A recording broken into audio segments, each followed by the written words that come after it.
Apakah seseorang yang susah khusyuk dalam sholatnya dikategorikan sebagai orang yang hatinya berpenyakit? Bisa jadi. Kenapa sih nggak bisa khusyuk, Pak? Orang yang nggak khusyuk itu, Pak, faktornya banyak. Apa faktor nggak khusyuk?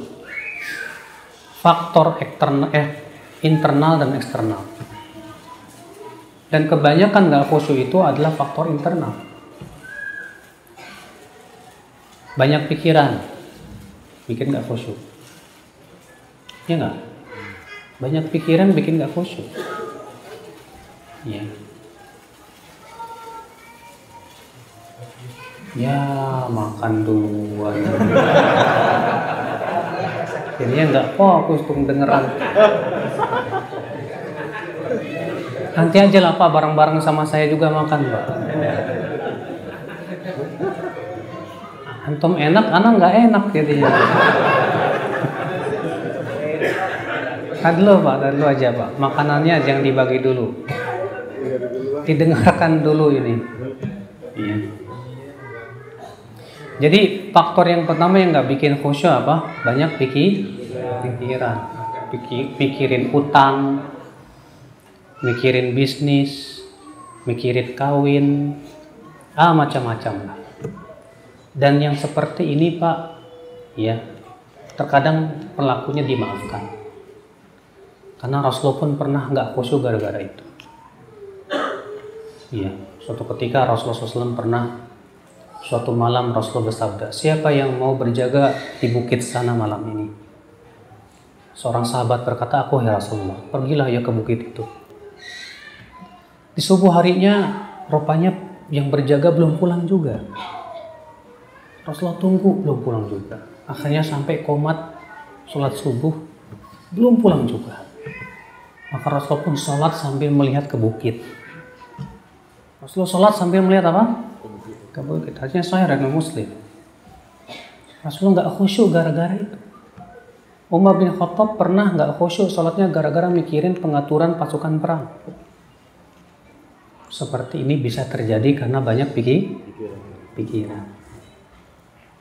Faktor yang kedua Pak, kenapa orang itu nggak khusyuk? Faktor internal. Apa itu? Ada sesuatu yang mengganggu kekhusyuannya. Gambar dan yang lainnya. Rasulullah pernah sholat pakai baju yang banyak hiasannya. Setelah selesai sholat, Rasulullah pun buka dan berkata, ini tolong kembalikan baju ini karena hiasannya membuat aku tidak khusyuk. Ya, hiasannya membuat aku lalai. Ya. Yang ketiga Pak, dan ini faktor yang paling sulit, yaitu karena hati kita tidak mengagungkan Allah. Hati kita tidak ada, kurang membesarkan Allah. Maka orang yang kurang membesarkan Allah sulit khusyuknya Pak. Sulit khusyuknya. Makanya kan kenapa sih kita sholat dimulai dengan takbiratul ihram? Allahu Akbar. Apa rahasianya? Disyariatkan mengucapkan Allahu Akbar. Artinya Allah yang maha besar. Kalau hati kita benar-benar membesarkan Allah, pasti kita khusyuk. Tapi kalau ada sesuatu yang lebih besar di hati kita dari Allah, kita tidak akan bisa khusyuk. Makanya orang yang hatinya itu tidak mengagungkan Allah, tidak membesarkan Allah, sulit dia untuk khusyuk. Ya. Nah ini sebab-sebabnya Pak. Berarti sebab-sebab ini harus dihilangkan. Ya. Cuma Pak, ada faktor eksternal lain yang ini agak susah juga Pak. Apa itu? Setan. Rasulullah SAW mengatakan ada setan yang memang tugasnya mengganggu orang sholat. Setan itu bernama khinzib. Setan itu bernama apa? Kata Rasulullah, idza nudiya bis shalah, apabila adzan dikumandangkan, maka setan lari terbirit-birit sampai terkentut-kentut, kata Rasulullah. Ketika adzan telah selesai, setan datang. Ketika dikumandang qomat, setan pergi lagi. Ketika qomat selesai, setan datang. Wa yuwaswis, lalu menggoda. Fayudzakir, lalu mengingatkan sesuatu yang tidak ingat sebelumnya. Sampai-sampai orang tidak apa bingung, saya sholat 2 apa 3? Setan, Pak. Kadang Pak lagi sholat kita baru ingat, aduh kunci itu di sono gitu. Setannya pinter. Makanya kata Ibnu Qudamah, supaya kita khusyuk, yang pertama kita betul-betul merasakan kebesaran Allah di hati kita. Yang kedua, kata beliau, kita berusaha untuk memahami apa yang kita baca. Bacaan-bacaan yang kita baca ini kita berusaha pahami maknanya, kita betul-betul ya menghayati. Insya Allah kalau seperti itu khusyuk, Pak. Bismillah. Cuma memang butuh kepada perjuangan. Jangankan antum, ulama terdahulu aja. Ya, seorang tabi'in yang bernama Thauban. Apa kata beliau? Kata beliau, ya, inni ujahidu nafsi isyrina sana fi sholati. Aku bersusah payah menjihadi diriku 20 tahun lamanya dalam sholat saya.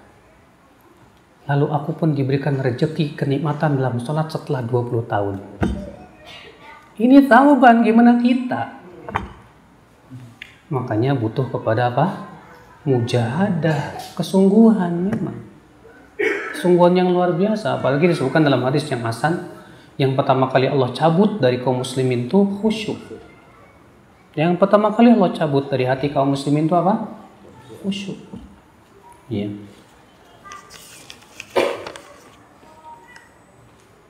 Bolehkah kita menceritakan kejelekan atau kesalahan orang lain dengan niat untuk mengambil ibrah dari apa yang orang tersebut alami? Pertama, apabila kesalahan orang tersebut dilakukan ya tidak terang-terangan, tapi memang kita tahu, tapi dia tidak melakukan itu terang-terangan, tidak boleh. Kalaupun kita mau menceritakan, jangan sebut nama. Haram, sebab kalau sebut nama itu masuk dalam ghibah. Tapi kalau kesalahan tersebut memang dia lakukan terang-terangan tanpa ada rasa malu, dia tidak peduli, maka kata Rasulullah, kullu ummati mu'afan illal mujahirin. Setiap umatku dimaafkan kecuali yang terang-terangan. Iya. Nah ini akhul Islam azakumullah wa iyyakum. Jadi kalau kita mau menceritakan kejelekan orang dan orang tersebut juga tidak dikenal, lebih baik jangan sebut nama. Nggak usah sebut nama lah. Kan yang terpenting kan mengambil pelajarannya. Iya. Kadang kan ada orang tuh Pak mau ghibah itu pakai mukadimah dulu Pak. Maaf ya, bukannya saya mau ghibah. Mulai dia berghibah dengan mukadimah itu dulu, ya, sehingga yang mendengarnya orang ini bukan ghibah gitu, padahal itu ghibah. Allah musibah. Bagaimana cara kita agar bisa menjaga lisan, Ustaz? Memang lisan itu berat Pak, dan masya Allah Pak, orang yang bisa menjaga lisannya Allah jaga amalannya Pak. Allah mengatakan, ya ayyuhalladzina amanu taqullaha wa qulu qawlan sadida yuslih lakum a'malakum wa yaghfir lakum dzunubakum. Hai orang-orang yang beriman, bertakwalah kamu kepada Allah dan ucapkan kata-kata yang baik. Niscaya Allah akan perbaiki amalanmu dan Allah ampuni dosa. Ayat ini tegas. Siapa yang menjaga lisannya, Allah jaga amalannya dan Allah ampuni dosanya. Berarti mafhumnya apa? Siapa yang tidak menjaga lisannya, Allah tidak jaga amalnya. Lalu bagaimana supaya bisa menjaga lisan, Pak? Ada sebuah tips yang disebutkan Imam Syafi'i. Kata beliau, man arada an yatakallam falyufakkir. Kata Imam Syafi'i, siapa yang ingin berbicara, tolong pikirkan dulu. Jangan asal ceplos. Sebelum Anda berbicara, pikirkan dulu, apakah itu mudarat atau maslahat. Kalau memang mudarat, tinggalkan. Kalau Anda ragu, tinggalkan. Tapi kalau memang sudah jelas-jelas itu maslahat dan manfaat, silahkan bicara. Makanya Pak, kebiasaan kita yang suka nyeplos ini yang harus kita hilangkan. Setiap mau bicara, terkadang kan kita lihat ada orang Pak, semua yang di pikirannya itu dia tuangkan di Facebook. Jadi status tuh Pak, semua yang dipikirnya dituangkan. Gak benar seperti ini Pak. Pokoknya yang harus kita lakukan adalah sebelum saya berbicara, saya mikir dulu kira-kira ucapan saya ini manfaat apa enggak, mudarat apa enggak. Walaupun ya memang peribahasa mengatakan sepandai-pandai tupai melompat jatuh juga. Sekali-kali bisa terjadi, tapi segera taubat kepada Allah dan meralat. Ya. Ikhwatul iman, azakumullah wa iyyakum.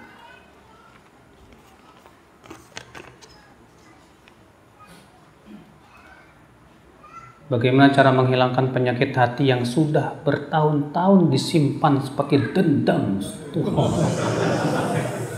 Dendam. Kalau dendam itu Pak, kesel saya. Iya. Bagaimana caranya? Yang pertama, kita baca keutamaan memaafkan.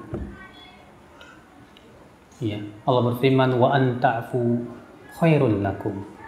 Dan kamu memaafkan itu lebih baik buat kamu. Iya. Juga Rasulullah bersabda, tidaklah seseorang memaafkan kecuali Allah tambahkan kemuliaannya. Orang yang memaafkan itu Pak, ditambah kemuliaannya oleh Allah di hadapannya. Demikian pula orang yang memaafkan itu Pak, Allah maafkan juga. Maka ketika kita mengetahui tentang keutamaan memaafkan, ya, insya Allah sedikit demi sedikit akan hilang itu Pak. Ya.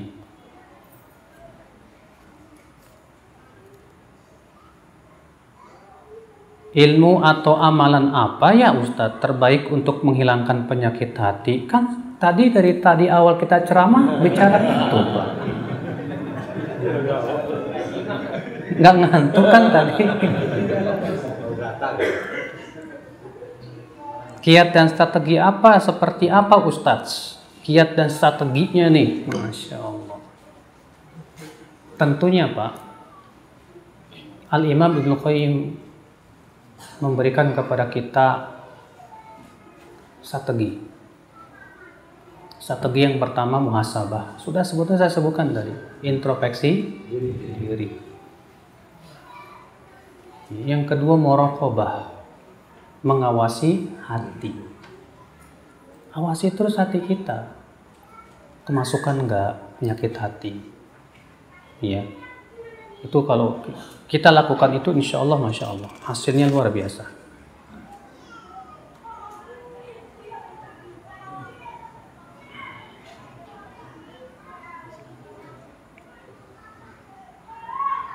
Bagaimana cara memberi ide atau pendapat atau masukan buat teman yang bagi kita dia mampu haji, tapi alasannya katanya belum dapat panggilan.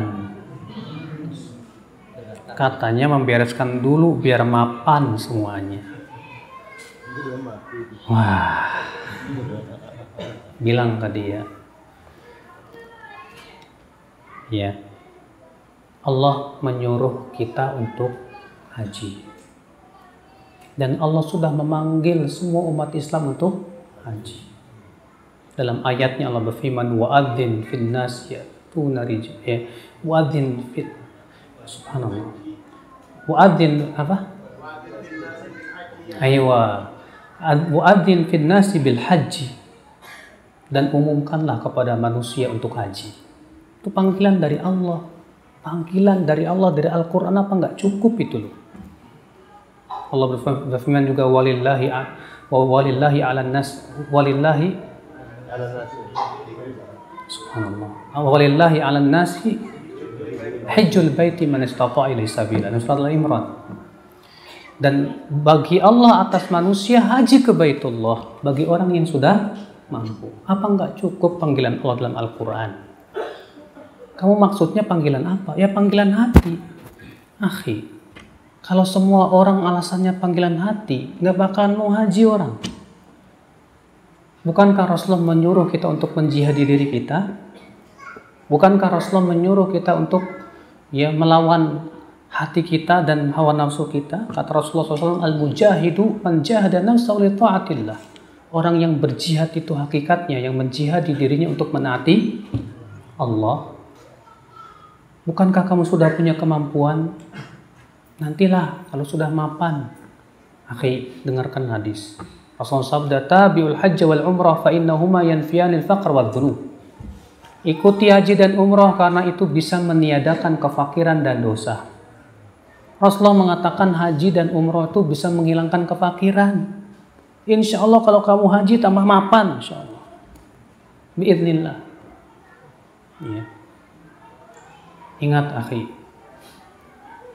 kamu kalau tidak segera haji, sementara itu sudah panggilan Allah, saya khawatir kamu ditimpa sesuatu, Allah berikan sanksi. Usaha kamu kolab. Ya. Soalnya ini sering terjadi seperti itu, Pak. Saya punya teman, sudah dinasihatin, kamu haji. Ya nantilah, ya kalau sudah dapat panggilan. Panggilan apa lagi, akhi? Antum sekarang Masya Allah sudah punya perusahaan. Antum sudah ini, apalagi yang ditunggu? Ya, apa yang terjadi, Pak? Diundur. Padahal dia mampu, qadar Allah, perusahaannya kolab. Rugi, bangkrut, gulung tikar. Akhirnya nggak bisa. Itu kejadian benar. Apa antum nggak khawatir kalau Allah memberikan kepada antum sanksi seperti itu? Iya, segera haji ya. Jangan khawatir. Allah ganti insya Allah. Iya. Allahu a'lam, saya kira cukup, masih ada.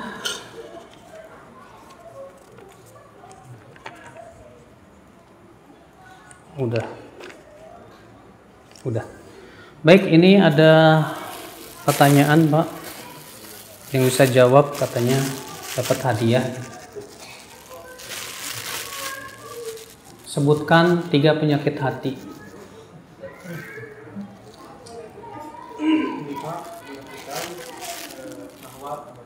Ahsan. Silakan diambil. Sebutkan 3 macam hati. Silakan.